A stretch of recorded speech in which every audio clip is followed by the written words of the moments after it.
സ്നേഹം നിറഞ്ഞ മെമ്പർമാരെ, നാളെ നമ്മൾ നടത്താനിരിക്കുന്ന സൂചനാ സമരവുമായി ബന്ധപ്പെട്ട് ട്രാൻസ്പോർട്ട് കമ്മീഷണർ ക്ഷണിച്ചതനുസരിച്ച് സംയുക്ത സമിതി ചെയർമാനും ജനറൽ കൺവീനറും വൈസ് ചെയർമാനും സംയുക്ത സമിതിയിലെ മറ്റു ഭാരവാഹികളും ഇന്ന് ട്രാൻസ്പോർട്ട് കമ്മീഷണറുമായി ചർച്ച നടത്തുകയുണ്ടായി. ഫെഡറേഷൻ സംസ്ഥാന പ്രസിഡന്റ് ഓൺലൈനായും ചർച്ചയിൽ പങ്കെടുത്തിരുന്നു.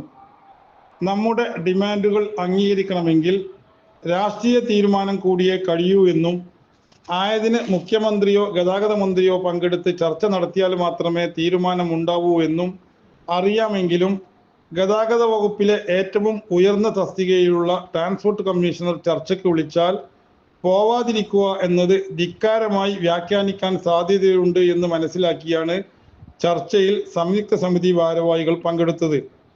എന്നാൽ ട്രാൻസ്പോർട്ട് കമ്മീഷണർക്ക് നമ്മുടെ പ്രധാന വിഷയങ്ങളിൽ തീരുമാനമെടുക്കാൻ സർക്കാരുമായി കൂടിയാലോചന നടത്തണമെന്നും അതിന് ഒരാഴ്ച സമയം വേണമെന്നും അതുകൊണ്ട് സൂചനാ സമരം മാറ്റിവെക്കണമെന്നും ട്രാൻസ്പോർട്ട് കമ്മീഷണർ ആവശ്യപ്പെടുകയുണ്ടായി.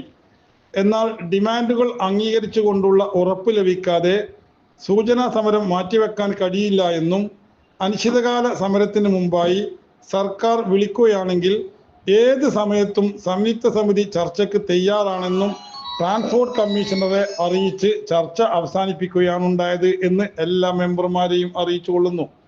അതായത് നാളെ നടക്കുന്ന സൂചനാ സമരത്തിന് യാതൊരു മാറ്റവും വരുത്തിയിട്ടില്ല എന്നും നാളെ നടക്കുന്ന സൂചനാ സമരത്തിൽ പങ്കെടുത്തുകൊണ്ട് ഒരു സ്വകാര്യ ബസ് പോലും നാളെ സർവീസ് നടത്തരുതെന്നും സംയുക്ത സമിതി ചെയർമാൻ എന്ന നിലയിൽ എല്ലാ മെമ്പർമാരെയും അറിയിച്ചു കൊള്ളുന്നു.